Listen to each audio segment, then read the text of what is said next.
Hello friends, आपका स्वागत है हमारे चैनल पर। मेरा नाम है ध्रुव और आप देख रहे हैं द लर्नर्स कम्युनिटी। आज की वीडियो में हम बात करेंगे फिफ्थ सेमेस्टर के जेनरिक इलेक्टिव के हिंदी सब्जेक्ट के बारे में, जिसका नाम है अनुवाद, व्यवहार और सिद्धांत। जितने भी आप कह सकते हैं कि इंपॉर्टेंट क्वेश्चन हमें लगे आपके क्वेश्चन पेपर के अकॉर्डिंग और आपके बुक के अकॉर्डिंग, आज की वीडियो में हम उन सारे के सारे क्वेश्चन पेपर को कवर करेंगे। तो बहुत ही ज़्यादा इंपॉर्टेंट वीडियो है आप कहें, ठीक है, क्योंकि अगर इन क्वेश्चंस में से भी कोई भी क्वेश्चन आपके एग्जाम में पूछा जाता है तो आप इस वीडियो के अकॉर्डिंग उसका आंसर लिख सकते हैं। तो प्लीज़ वीडियो को कंप्लीट देखिए, कहीं भी वीडियो को स्किप ना करिए, ठीक है। अगर आपको इस सब्जेक्ट के नोट्स चाहिए, लिंक डिस्क्रिप्शन बॉक्स में दिया गया है। अनुवाद, व्यवहार और सिद्धांत के कंप्लीट बुक के नोट्स आपको डिस्क्रिप्शन बॉक्स में मिल जाएंगे, लिंक दी गई है। बात करें, और अगर अब तक आपने हमारा ऐप डाउनलोड नहीं करा द लर्नर्स कम्युनिटी DUSOL, तो आप जाके हमारे ऐप डाउनलोड करिए। आपको admit card, day sheet, college के अपडेट्स, नोट्स, सारी चीज़ें आपको वहाँ ऐप पे देखने को मिलेगी। तो मोस्ट इंपॉर्टेंट ऐप है आपके स्टडी के लिए। अगर आप फिफ्थ सेमेस्टर में या सिक्स सेमेस्टर में, तो ऐप को ज़रूर डाउनलोड करके अपने फ़ोन में रखिए। बात करें क्वेश्चन आंसर की, तो सबसे पहले हमारा जो क्वेश्चन बनता है, भारत में भाषाई परिदृश्य में अनुवाद का महत्व प्रतिपादित करिए। देखिए, इस क्वेश्चन को और भी तरीक़ों से पूछा जा सकता है। जैसे कि अगर हम कहें कि भाई यहाँ पे पूछा गया है कि भारत में जो भाषाई परिदृश्य है उसमें अनुवाद का क्या महत्व है। सिंपल आपसे पूछा जा सकता है कि भाई भाषा के क्षेत्र में अनुवाद का क्या महत्व है, अनुवाद का वर्णन करते हुए उसके महत्व का वर्णन करिए। इस प्रकार से आपसे क्वेश्चन पूछे जा सकते हैं। तो इस क्वेश्चन में मेनली ना क्या पूछा गया है, वो पूछा गया है कि भाई अनुवाद का महत्व क्या है। तो अगर आपसे कहीं भी अनुवाद का महत्व पूछा जाता है तो आप ये वाले जो पॉइंट हम आप इस वीडियो में डिस्कस करेंगे, इन पॉइंट्स को आप वहाँ पे लिख सकते हैं। और आपको क्या करना है, थोड़े ज़्यादा एक्सप्लेनेशन में लिखना है। यहाँ पे हमने पॉइंट को इंपॉर्टेंट के तौर पे लिखा है, आप जाइए अपने क्वेश्चन पेपर में इसको अच्छे से एक्सप्लेन करके लिख सकते हैं। बात करें आंसर की, भारत एक बहुभाषी देश है, मतलब बहुत सारी भाषाओं का देश है, जिसमें 22 आधिकारिक भाषाएं, 121 भाषाएं। आधिकारिक भाषाएं वो होती हैं, आप कह सकते हैं कि भाई कार्यालयों में, सरकारी क्षेत्रों में इन भाषाओं का प्रयोग किया जाता है 22, और 121 ऐसी भाषाएं हैं जिनका प्रयोग किया जाता है डेली लाइफ में पूरे भारत में, और कहें तो 121 से ज़्यादा ही।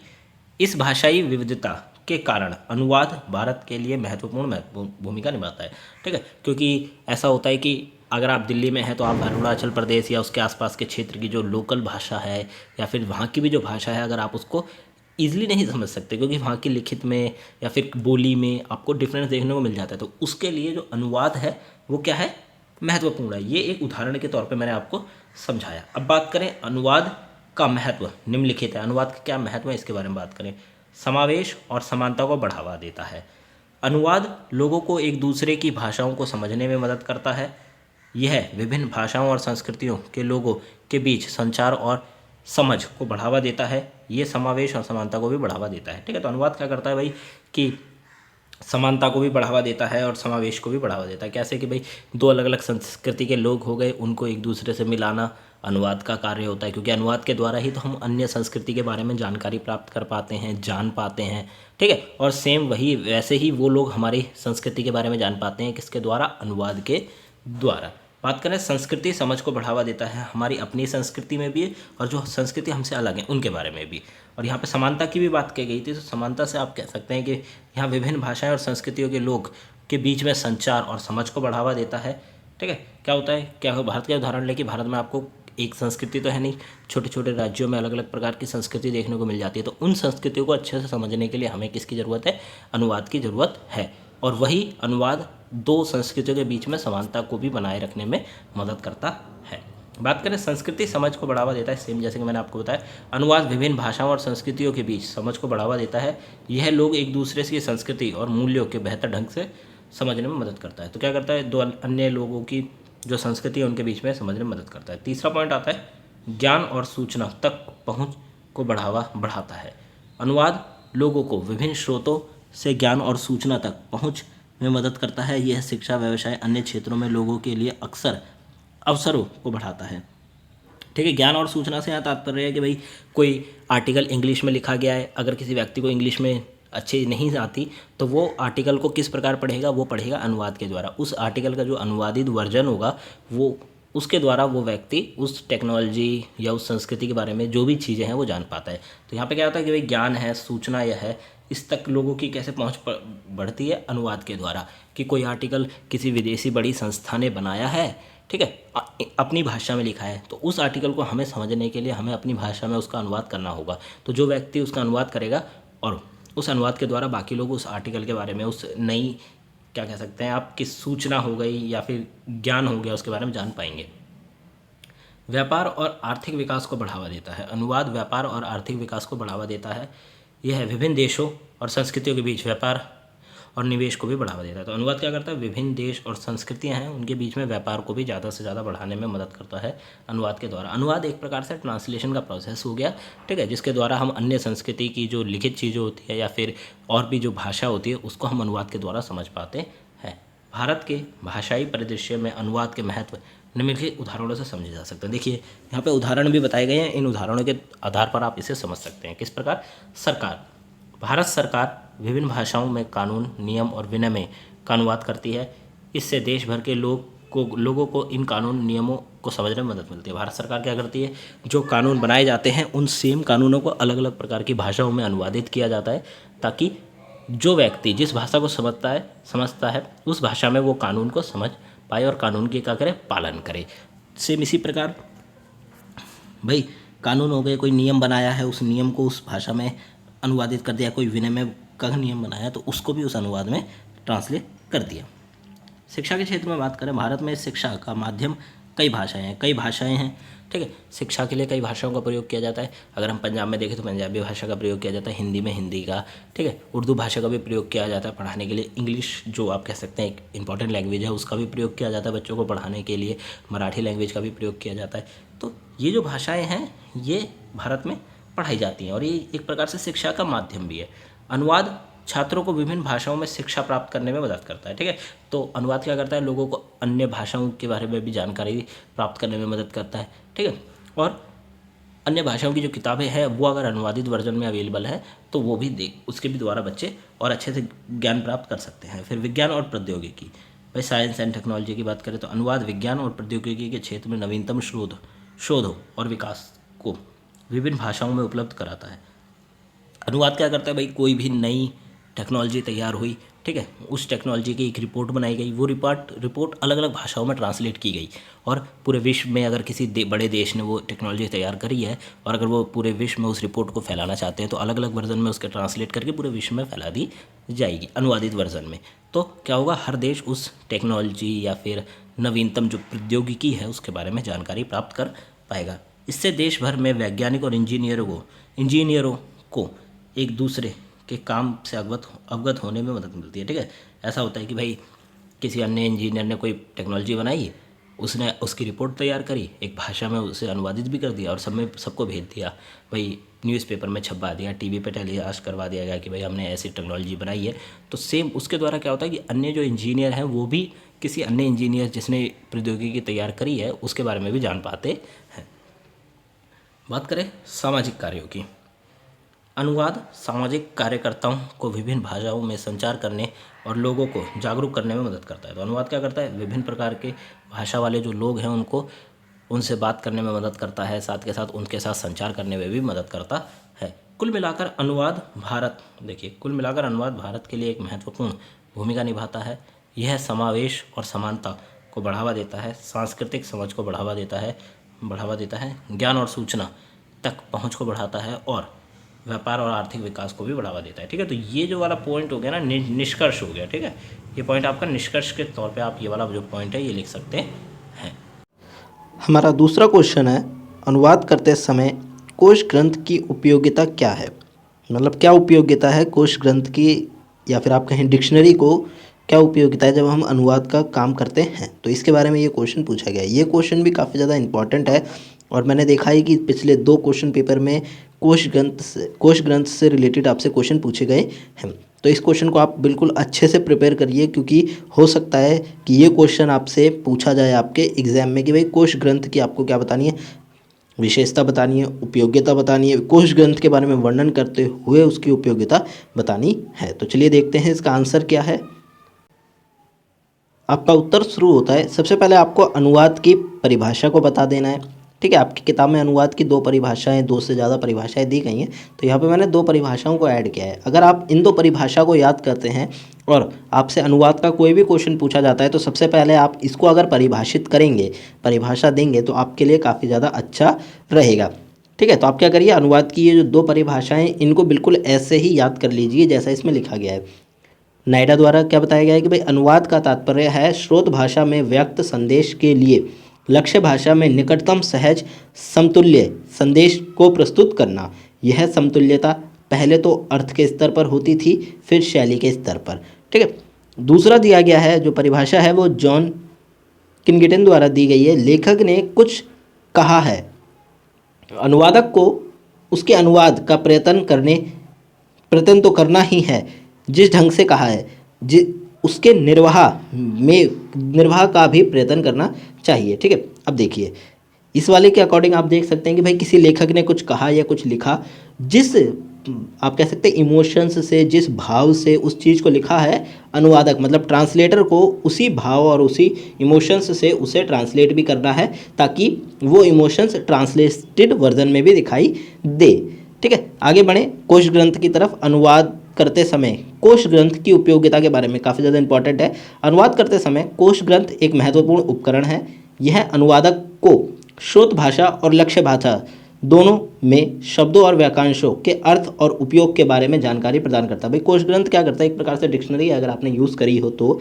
ठीक है, जिसके अंदर क्या होता है, किसी भी एक लैंग्वेज के वर्ड लिखे होते हैं और अन्य लैंग्वेज में उसके आप कह सकते हैं मीनिंग या फिर उस लैंग्वेज में उस वर्ड को क्या कहा जाता है ये लिखा होता है। ठीक है, अगर आपने हिंदी इंग्लिश की देखी होगी डिक्शनरी, तो अगर इंग्लिश हिंदी की है तो इंग्लिश में एक वर्ड लिखा होगा, उसके बाद वहाँ पे उसका वर्ड हिंदी में भी लिखा होगा, भाई हिंदी में उस शब्द को क्या कहते हैं, और साथ के साथ उस शब्द के आप कह सकते हैं कि उदाहरण या फिर उस शब्द के अलावा और क्या क्या यूज़ किया जा सकता है, ये सब आपको देखने को मिलता है। वो हम आगे पॉइंट्स में भी कवर करेंगे।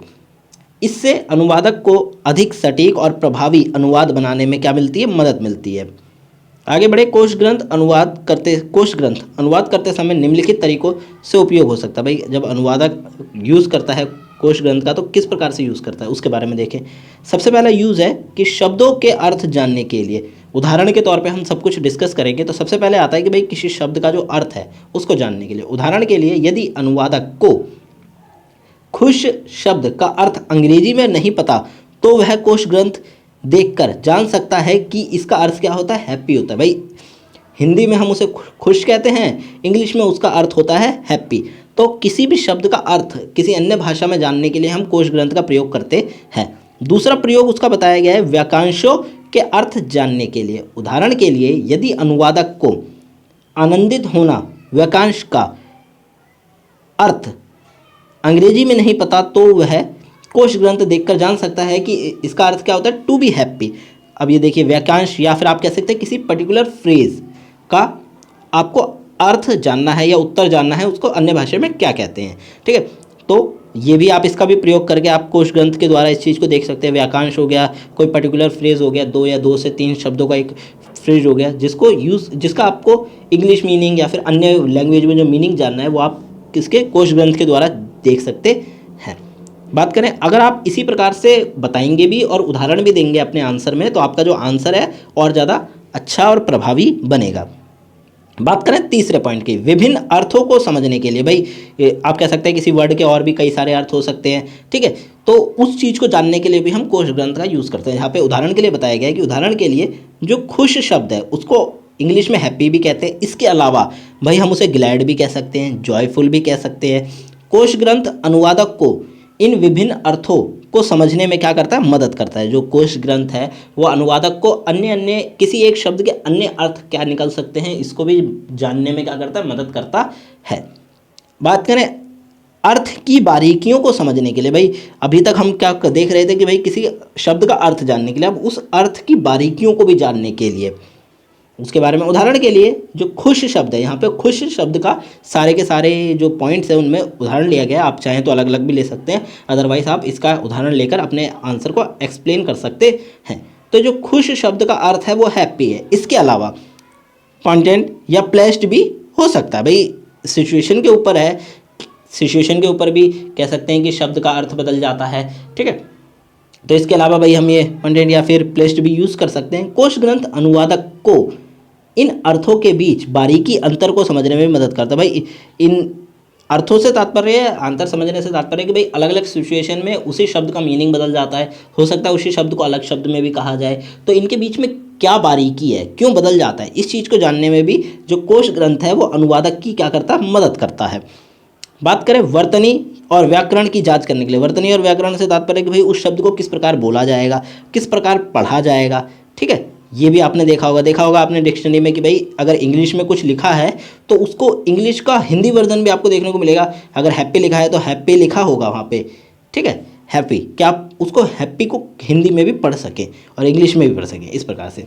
अब बात करें कि भाई वर्तनी और व्याकरण के लिए, कोश ग्रंथ अनुवादक को स्रोत भाषा और लक्ष्य भाषा दोनों में शब्दों को वाक्यांशों और वर्तनी और व्याकरण की जांच करने में भी क्या करता है, मदद करता है कि किस प्रकार शब्द को बोला जाएगा, किस प्रकार लिखा जाएगा।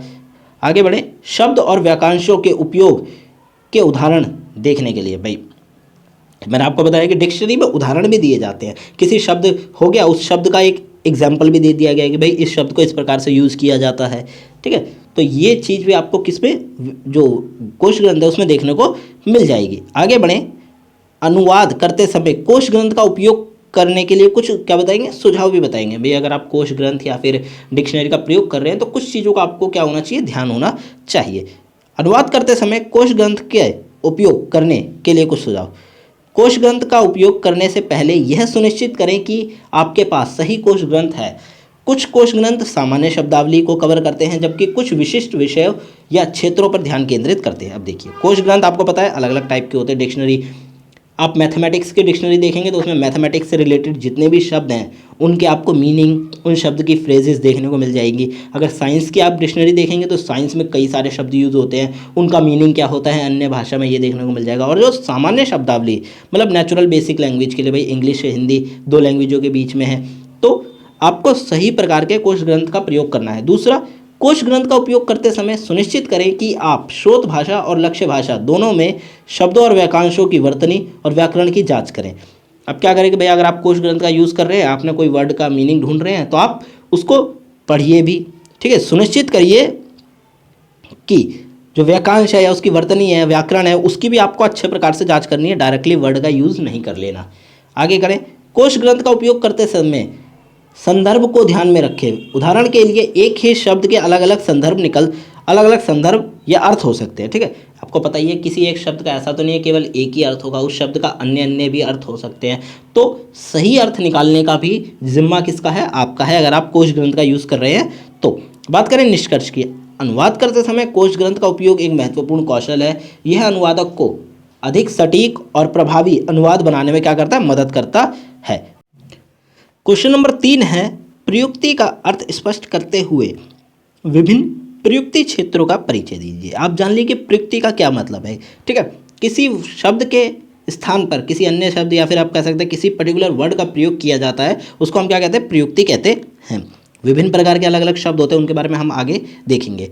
तो प्रयुक्ति क्या होता है, एक पर्टिकुलर प्रकार का आप कह सकते हैं कि शब्द होता है जिनका एक अपना मीनिंग होता है, ठीक है, और उस शब्द के बदले आप कह सकते हैं कि कोई और मतलब वैसा कोई शब्द आपको देखने को नहीं मिलेगा। आगे बढ़ें, प्रयुक्ति का अर्थ किसी भाषा का एक विशिष्ट कार्य या क्षेत्र में उपयोग, इसे भाषा के विशेष रूप या शैली भी कहा जाता है। प्रयुक्ति को आमतौर पर 3 प्रमुख श्रेणियों में बांटा जाता है भाई, ठीक है, कि किसी भी भाषा में कुछ पर्टिकुलर शब्द होते हैं, ठीक है, जिनका मीनिंग होता है और उनके स्थान पर कोई और आप कह सकते हैं कि यूज़ नहीं किया जा सकता अगर आपको वो सिचुएशन में बताना है तो। अब देखिए यहाँ पर 3 तरह की प्रयुक्तियों में बांटा गया है। पहले आता है सामान्य प्रयुक्ति।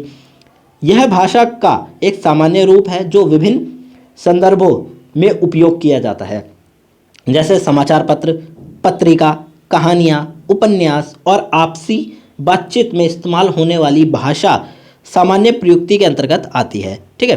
भाई समाचार पत्र हो गया या पत्रिका हो गई, कहानियाँ हो गई, उपन्यास हो गए, आपसी बातचीत मतलब लोगों के बीच में जब कोई बातचीत करते हैं तो उसमें कुछ ऐसे शब्द का प्रयोग किया जाता है, ठीक है, जो कि सामान्य प्रयुक्ति के पूरी तरह से अंतर्गत आती हैं। बात करें विशिष्ट प्रयुक्ति की, यह भाषा का एक रूप है जो किसी विशिष्ट कार्य या क्षेत्र में उपयोग किया जाता है, जैसे कानूनी दस्तावेज, मतलब आप कह सकते हैं कि भाई कोई विशिष्ट प्रयुक्ति में आप कह सकते हैं कि भाई किसी पर्टिकुलर कार्य में यूज़ किए जाने वाले वर्ड्स को हम क्या कहते हैं, विशिष्ट प्रयुक्ति के अंतर्गत लाते हैं। जैसे भाई कानूनी दस्तावेज के अंतर्गत यूज़ होने वाले शब्द, तकनीकी रिपोर्ट के अंतर्गत, वैज्ञानिक रिपोर्ट के अंतर्गत, चिकित्सा रिपोर्ट के अंतर्गत, या फिर वित्तीय दस्तावेज आदि विशिष्ट प्रयुक्ति के उदाहरण हैं। इन क्षेत्रों में शब्दों के विशेष अर्थ और प्रयोग होते हैं। ठीक है, मतलब कुछ शब्द होते हैं उनका एक अलग आप कह सकते हैं प्रयोग भी होता है और उसका एक पर्टिकुलर अर्थ भी होता है।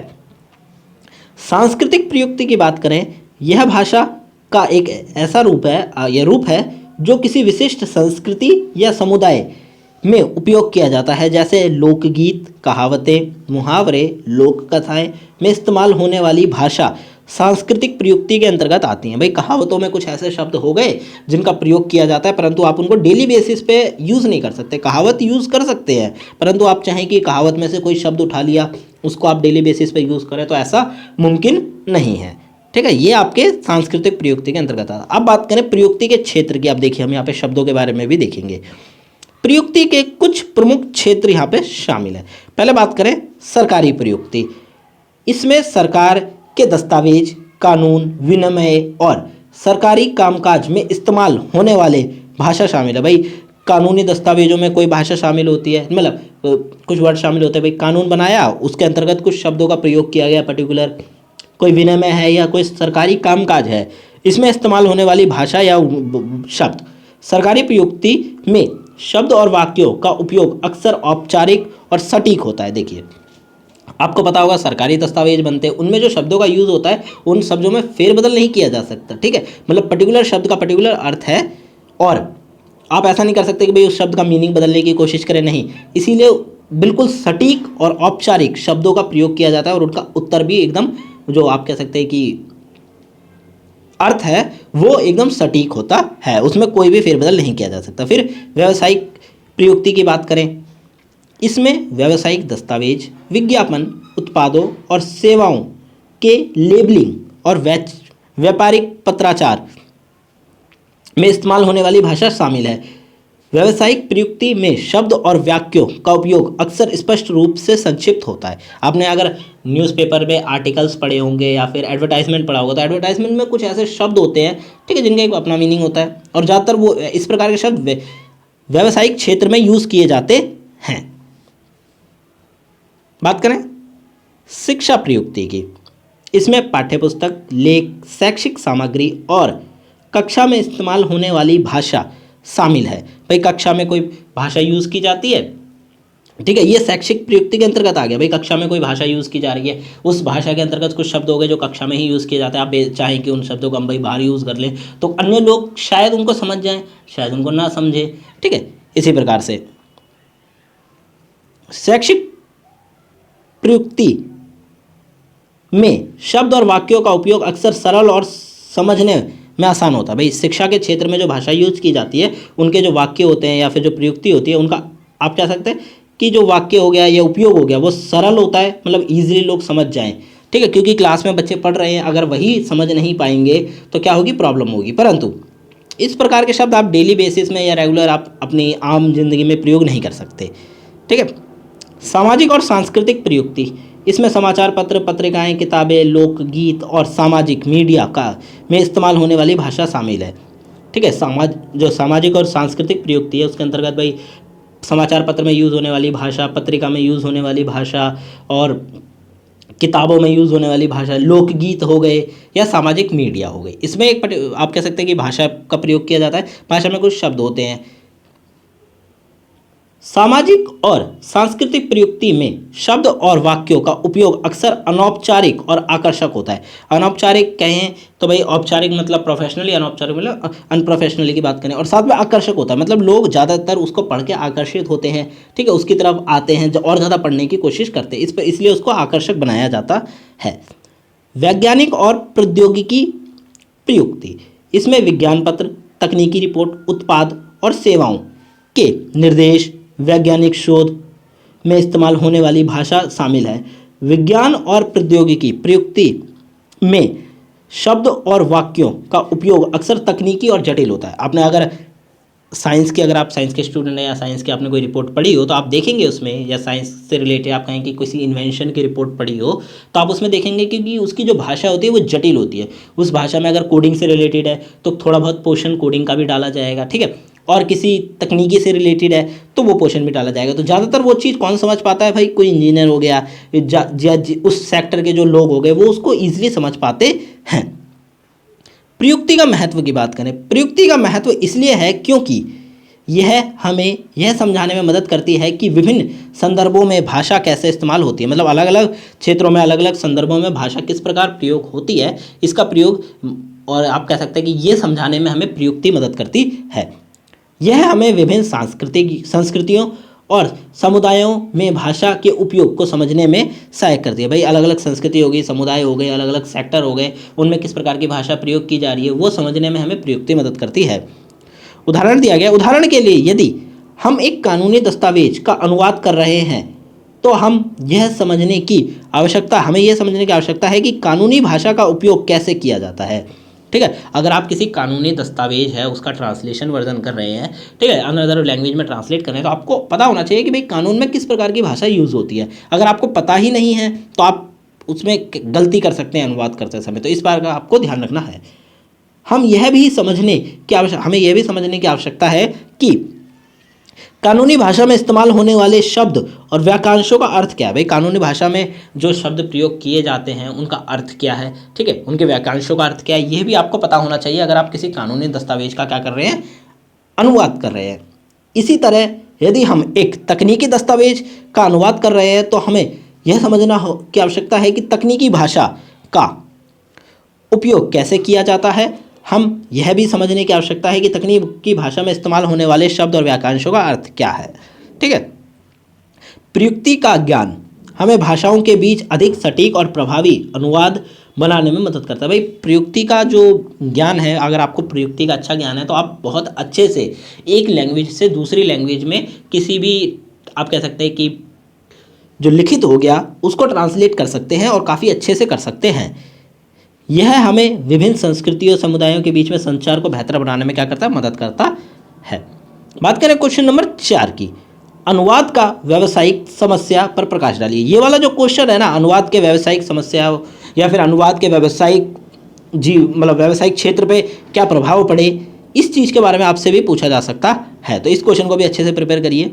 देखिए हम बताएं कि ये जो क्वेश्चन है ये आपके प्रीवियस क्वेश्चन पेपर में लिए गए हैं और क्वेश्चन पेपर को 2 से 3 क्वेश्चन पेपर को चेक करके क्वेश्चन निकाले गए हैं कि कौन से क्वेश्चन रिपीटेड है और क्वेश्चन किस प्रकार से पूछे जा सकते हैं। इसीलिए मैं आपको और ज़्यादा जो प्रकार हैं वो भी आपको बता रहा हूँ कि भाई अनुवाद का जो व्यावसायिक समस्या भी पूछा जा सकता है, व्यवसाय पे उसके क्या प्रभाव पड़ते हैं ये भी पूछा जा सकता है, और अन्य प्रकार से भी व्यवसाय क्षेत्र में अनुवाद के बारे में पूछा जा सकता है, ठीक है। तो आपको बस वहाँ पे आंसर को अपने हिसाब से बना के लिखना है।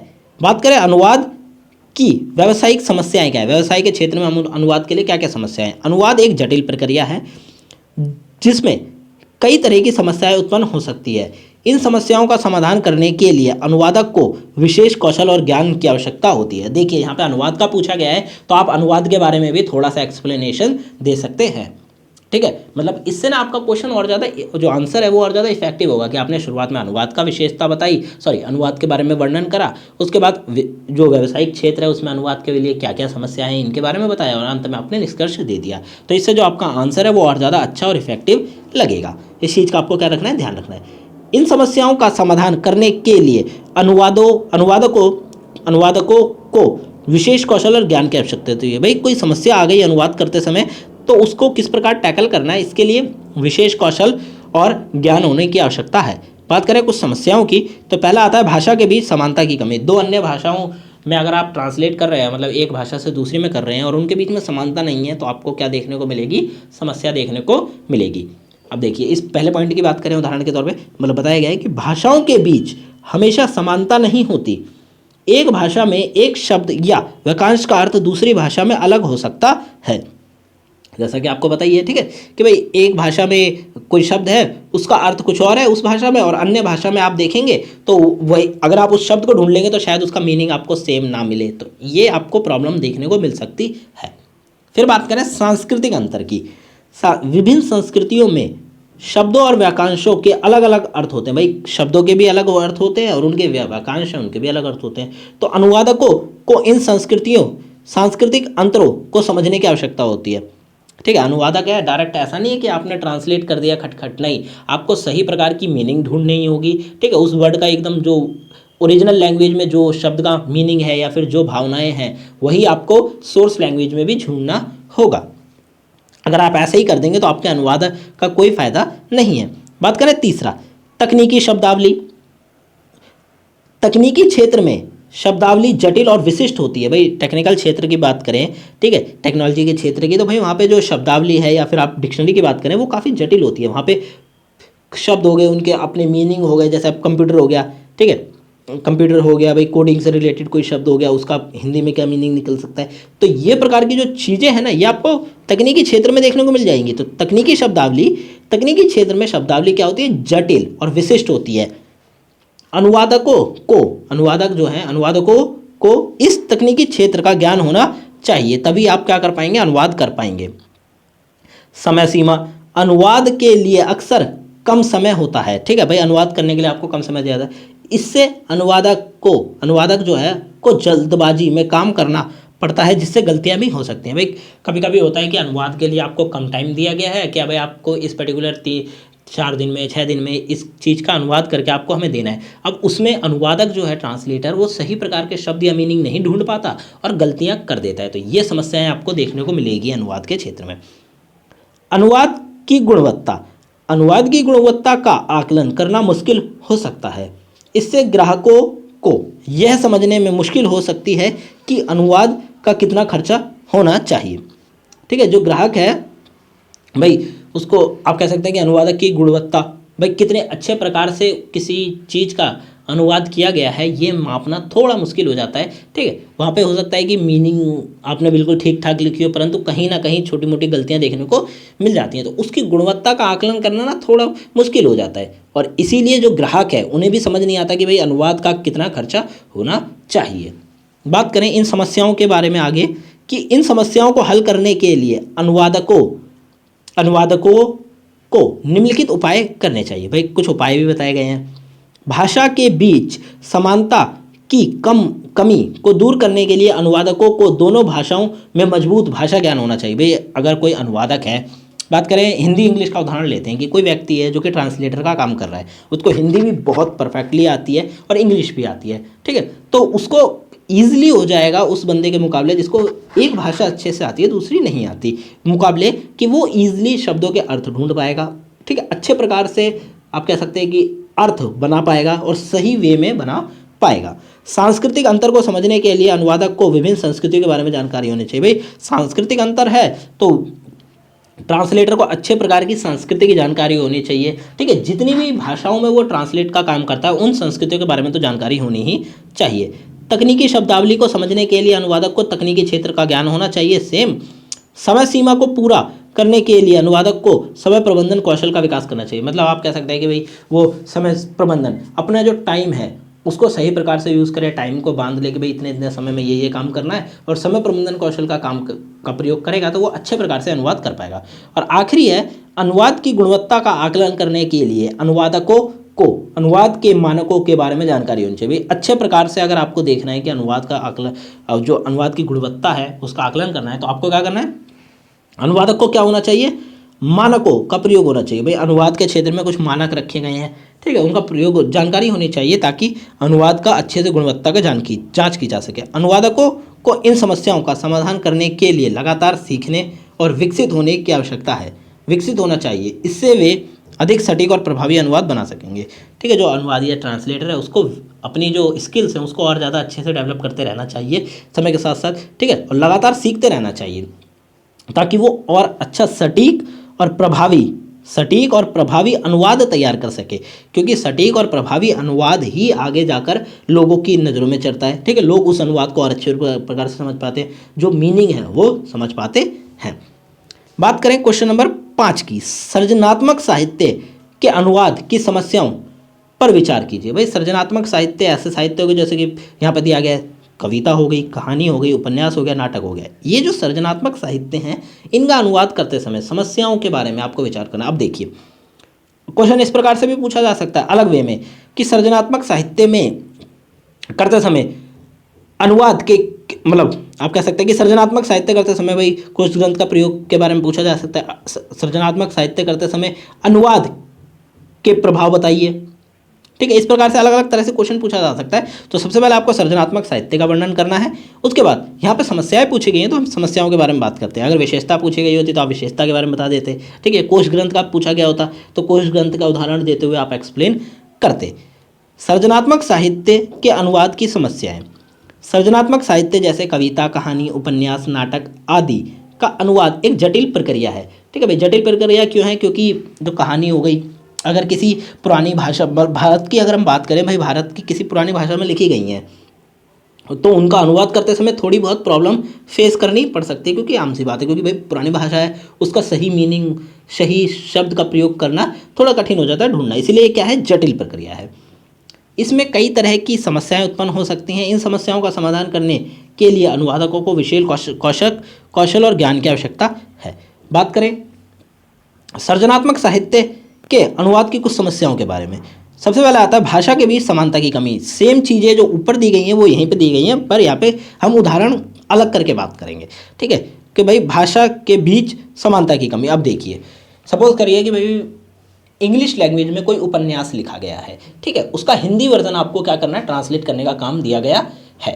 तो क्या है, भाषा के बीच में समानता तो नहीं है, क्योंकि भाई कुछ ऐसे शब्द जो कि हिंदी में अलग हैं वो इंग्लिश में आपको अलग देखने को मिलेंगे, वहीं कुछ ऐसे शब्द जो कि इंग्लिश में अलग हैं उनका मीनिंग हिंदी में अलग देखने को मिलेगा। तो भाषाओं के बीच समानता की यहाँ पे बात की गई है। भाषाओं के बीच हमेशा समानता नहीं होती। एक भाषा में एक शब्द या वाक्यांश का अर्थ दूसरी भाषा में अलग हो सकता है। उदाहरण के लिए हिंदी में प्रेम शब्द का अर्थ अंग्रेजी में लव होता है, लेकिन दोनों शब्दों का अर्थ सूक्ष्म अंतर हो सकता है। ठीक है, सूक्ष्म अंतर का मतलब कि काफ़ी ज़्यादा आपको डिफरेंस देखने को मिल जाएगा। ऐसा नहीं है कि डायरेक्टली भाई प्रेम शब्द का जो अर्थ है इंग्लिश में लव, वो डायरेक्टली मतलब आप कह सकते हैं कि बिल्कुल भावनाओं से ही मैच खाता है।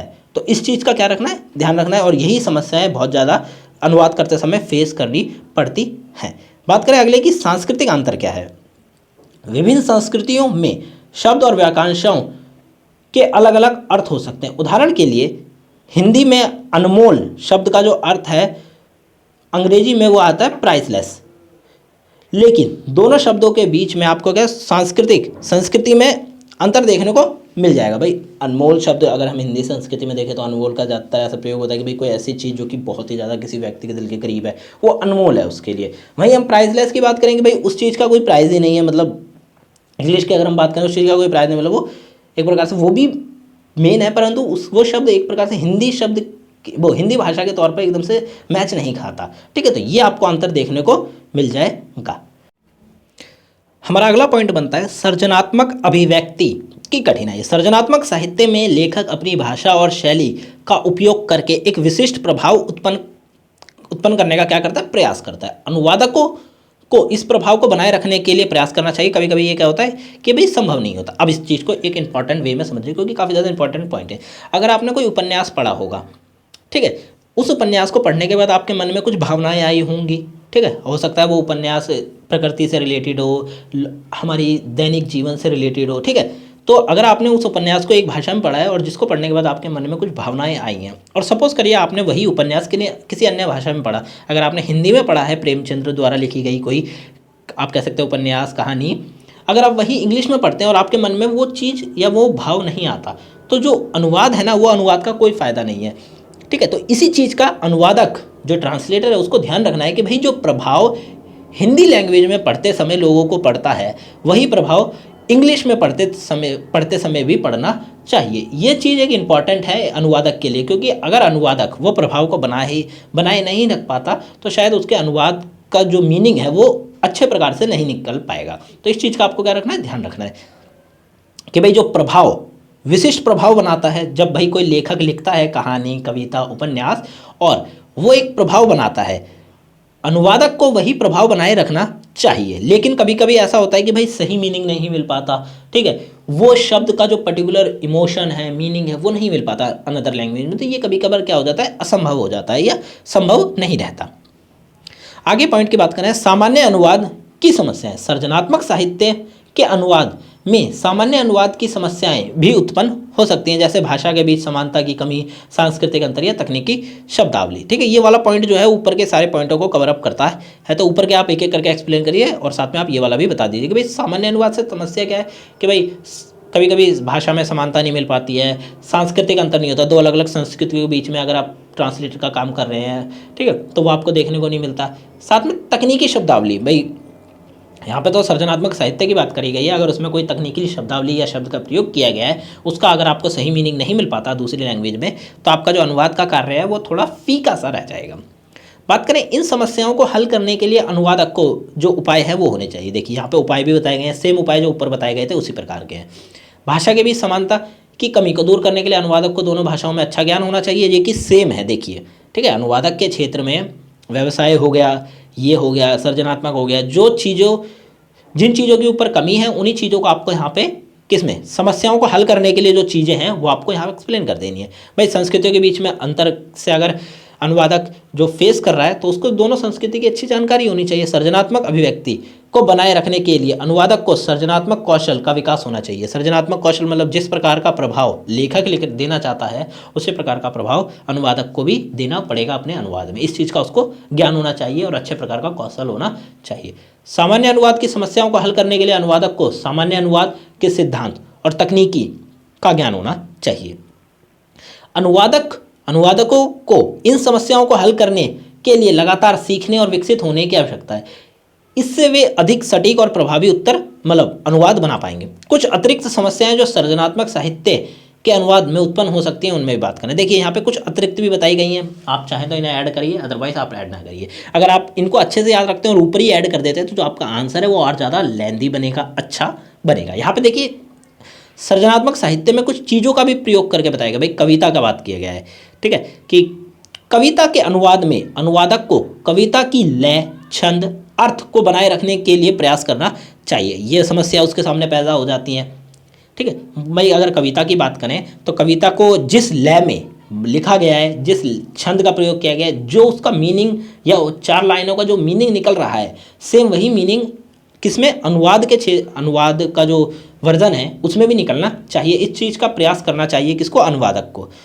कहानी और उपन्यास के अनुवाद में अनुवादक को पात्रों, कथानक, वातावरण को बनाए रखने के प्रयास करना चाहिए। भाई अगर कहानी या किसी उपन्यास का अनुवाद कर रहे हैं, ट्रांसलेट कर रहे हैं, तो उसमें जो पात्र यूज़ किए गए हैं, कैरेक्टर, उनका ध्यान रखना चाहिए। कथानक, भाई किस प्रकार से बताया जा रही है कथा, और वातावरण क्या है, इस चीज़ का भी ध्यान रखना चाहिए। नाटक के अनुवाद और अनुवादक को, भाई नाटक की बात करें, नाटक का कोई अनुवाद कर रहा है, ट्रांसलेट कर रहा है किसी नाटक को, तो अनुवादक जो ट्रांसलेटर है, ट्रांसलेटर को पात्रों के संवाद, भाई 2 कैरेक्टर के बीच में क्या कन्वर्सेशन हो रही है, क्या बात हो रही है, उसको सटीक वे में ट्रांसलेट करना, निर्देश क्या दिए गए हैं, ठीक है, और मंच पर प्रस्तुति को बनाए रखने के लिए प्रयास करना चाहिए। मंच पर भाई किस प्रकार से प्रस्तुत किया गया वो अनुवाद, अगर हिंदी में हम देखें, में हिंदी में कोई नाटक लिखा गया है, ठीक है, उसको मंच पे किस प्रकार प्रस्तुत किया जा रहा है, सेम यही चीज़ इंग्लिश के वर्जन में भी आपको देखने को मिलेगी। ठीक है, मतलब देखने को मिलेगी अगर अनुवादक सही प्रकार से कार्य करता है तो। बात करें आगे, सृजनात्मक साहित्य का अनुवाद और चुनौतीपूर्ण कार्य है, लेकिन यह एक पुरस्कारित कार्य भी है। भाई अगर अनुवादक अच्छे प्रकार से अपना कार्य करता है तो उसको पुरस्कारित भी किया जाता है, क्योंकि भाई देखिए अनुवाद ऐसा नहीं है कि हर कोई व्यक्ति अनुवाद के क्षेत्र में बहुत अच्छा है, ठीक है, तो ट्रांसलेटर अगर अच्छे प्रकार से काम करता है तो उसको पुरस्कारित भी किया जाता है। सफल अनुवादक वह होता है जो इन चुनौतियों का सामना करने और सृजनात्मक साहित्य के मूल अर्थ और सौंदर्य को संरक्षित करने में सक्षम होता है। ठीक है भाई, जो चीज़ ओरिजिनल लैंग्वेज में दी गई है, अगर आप वही चीज़ अपनी ट्रांसलेटेड वर्जन में भी प्रस्तुत कर पा रहे हैं तो आप एक अच्छे अनुवादक हैं और उसको पुरस्कारित भी किया जाएगा। बात करें क्वेश्चन नंबर 6 की, ये देखिए अब यहाँ पे कई स्टूडेंट्स के अलग अलग क्वेश्चन कमेंट्स आ रहे थे कि सर क्या हमसे वर्ड के मीनिंग पूछे जाएंगे या फिर पैराग्राफ पूछा जाएगा। देखिए कुछ क्वेश्चन पेपर में आपने देखे होंगे और चैनल्स पे, ठीक है, उनमें आपको देखने को मिलेगा कि भाई पूरा का पूरा पैराग्राफ दे दिया गया है, उसका हिंदी मीनिंग आपको ट्रांसलेट करना है। तो देखिए या तो आपसे वो पूछा जा सकता है या तो आपसे को वर्ड की एक काफ़ी सारी आप लिस्ट दे देंगे शब्दों की, उसके आपको सही मीनिंग आपको लिखने हैं हिंदी में। अगर इंग्लिश में दिए गए हैं, ज़्यादातर चांस है कि इंग्लिश में ही दिए जाएंगे, उनका आपको हिंदी अर्थ लिखना है। ऐसा नहीं कि उसको बोला क्या जाता है, नहीं, उसके लिए पर्टिकुलर हिंदी में शब्द क्या है वो आपको यहाँ पे लिखना है। तो यहाँ पे नीचे दिए गए जो शब्द हैं उनमें से 19 का आपको क्या लिखना है, हिंदी प्रतिरूप लिखना है। हिंदी में उसका प्रतिरूप क्या है। देखिए पैराग्राफ, आप अगर आपसे पूछा जाता है तो आपको पैराग्राफ ट्रांसलेट करना होगा। अगर शब्द के बारे में पूछा जाता है तो आपको शब्द का हिंदी जो शब्द है वो लिखना होगा। अब देखें यहाँ पे, ये आपके प्रीवियस क्वेश्चन पेपर में दिए गए थे क्वेश्चन, मतलब शब्द वहीं से हमने उठाए हैं। इस पर जूरी बाय लॉ, देखिए इस पर जूरी को ऐसा ही लिखा जाएगा। मैंने इसका इंटरनेट पे भी सर्च किया, अगर आपको मिलता है तो आप इसको चेंज करके अपने हिसाब से लिख सकते हैं। इस पर जूरी जो है इसको बाय लॉ मतलब कानून के द्वारा आप कह सकते हैं, इसका अर्थ होगा कानून के द्वारा। पेटिशनर याचिकाकर्ता, जुडिशियल इंक्वायरी न्यायिक जांच, ज्यूरिडिक्शन प्रतिकर्ता प्रतिकृति, ठीक है, लंप सम एक संपूर्ण राशि, करेंसी मुद्रा, रिसोर्सेज स्रोत, क्लियरिंग स्पष्टीकरण, अकाउंट को हम कहते हैं खाता, आइडेंटिटी कार्ड को पहचान पत्र कहा जाता है, एक्स ऑफिस को स्वयं से, मोडस ऑपरेंडी कार्यप्रणाली, मेथड ऑफ ऑपरेशन, ठीक है, सेल मतलब कोशिका, डिस्पैच मतलब भेजना, चेयरमैन अध्यक्ष, अप्लायंस या फिर यंत्र, एफिशिएंसी बार, प्रदर्शन सीमा, इंटरवल अंतराल, अलॉटमेंट आवंटन, लीड स्टोरी प्रमुख समाचार, जर्नलिस्ट पत्रकार, होर्डिंग होर्डिंग, ठीक है, होर्डिंग कहा जाता है। अगर आपको इसका हिंदी मीनिंग मिलता है तो आप इसको चेंज कर सकते हैं और आप कमेंट भी करिए ताकि बाकी बच्चों को भी इससे पता चल सके, ठीक है। ब्रॉडकास्ट प्रसारण और प्रूफ रीडर सुधार पठन करता, ठीक है, प्रूफ रीडर को हम कहते हैं हिंदी में सुधार पठना करता। तो ये जो शब्द हैं, इन शब्द हो सकता है इन शब्दों से पूछा जाए, हो सकता है आपसे अन्य शब्द पूछ लिए जाएँ, नए शब्द आपके लिए लेके आए, ठीक है, उन शब्द का आपसे हिंदी में मीनिंग पूछा जाए। तो आपको क्या करना है, आपको देखिए इन शब्दों में कुछ कंफर्म नहीं है कि कुछ भी पूछ लिया जा सकता है, तो आप अपने हिसाब से ज़्यादा से ज़्यादा शब्दों को देखने की कोशिश करिए, ठीक है। आपका कल पेपर है तो उसके लिए ऑल द बेस्ट। और ये थे आपके क्वेश्चन पेपर। इस प्रकार के क्वेश्चन आपसे पूछे जा सकते हैं। जो ऊपर के क्वेश्चन थे जिनमें आपको कंप्लीटली लिखना था आंसर, वो हमने आपको बताया। आपके चांसेस हैं कि इसमें से आपसे पूछा जाए तो आप इनका प्रयोग, इन आंसर्स का प्रयोग करके अपना आंसर बना पाएंगे। डिस्क्रिप्शन बॉक्स में आपको हमारे टेलीग्राम का लिंक दिया गया है, आप हमारे टेलीग्राम से जरूर जुड़िए। वहाँ पर आपको वीडियोज़ के लिंक्स और बाकी डिटेल्स आपको वहाँ देखने को मिल जाएंगी। आप इंस्टाग्राम से भी जुड़ सकते हैं। आपका कोई भी क्वेश्चन हो आप हमसे इंस्टाग्राम पे इजीली पूछ सकते हैं। इंस्टाग्राम का लिंक आपको डिस्क्रिप्शन बॉक्स में दिया गया है। यूट्यूब को हमारे जरूर सब्सक्राइब करिए। ब्लॉगर की वेबसाइट दी गई है, उस पर अभी हमने नए नोट्स के ब्लॉग नहीं डाले हैं, तो बेसिकली आप उसे रहने दीजिए, ठीक है। नोट्स, अगर आपको नोट्स का स्टोर, इस सब्जेक्ट के नोट्स चाहिए तो लिंक डिस्क्रिप्शन बॉक्स में दिया गया है। आप वहाँ से जाके इसके कंप्लीट नोट्स जो है वो बाय कर सकते हैं, ठीक है, और पढ़ सकते हैं। बेसिकली अब आपके पास इतना टाइम नहीं है कि आप नोट्स भी बाय करें और उसके बाद उन्हें पढ़ें, क्योंकि कंप्लीट हमने बुक की एक्सप्लेनेशन दी है, ठीक है। तो अब मैं कहूँगा कि आप अपने नोट्स को एक प्रकार से बाय ना ही करिए। अगर आपके पास टाइम होता 4-5 दिन का तो आप बाय कर सकते थे, ठीक है। नोट्स का स्टोर दिया गया है। बाकी जो सब्जेक्ट हैं हिस्ट्री का और पॉलिटिकल का, उसके नोट्स आप अवेलेबल है, आप हमारे साइट से जाके डाउनलोड कर सकते हैं और वहाँ से स्टडी कर सकते हैं।